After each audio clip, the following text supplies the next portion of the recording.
Statement 1. The electrostatic force between the plates of charged isolated capacitor decreases when dielectric fills whole space between plates. नहीं, ये capacitor है, ठीक है। अगर इसके अंदर ये मान लो प्लस क्यू है और ये माइनस क्यू है, आइसोलेटेड कैपेसिटर बैटरी कनेक्ट नहीं है, ठीक है। तो ये क्यू यहाँ पे कितनी फील्ड डेवलप कर रहा है, Q upon 2a epsilon not की फील्ड डेवलप कर रहा है। यही जो फील्ड है ये इस पे फोर्स लगाती है।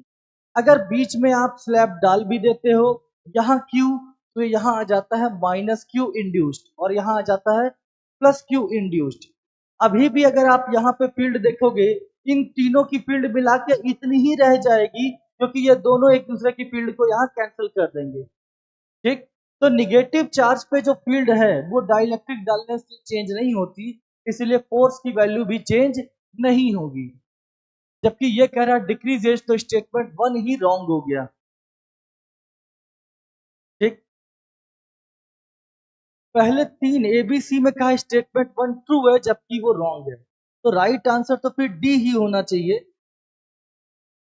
क्वेश्चन नंबर 12 है ये, राइट आंसर इसका डी है। वैसे स्टेटमेंट 2 भी चेक कर लें।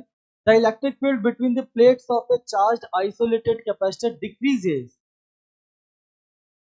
when the dielectric fills whole space between plates। तो ये तो सही है कि चार्ज आइसोलेटेड कैपेसिटर, अगर आप यहाँ की फील्ड देख रहे हो तो ये अगर पहले E है तो चेंज होकर के E/K हो जाएगी अगर डाइलेक्ट्रिक भर दोगे।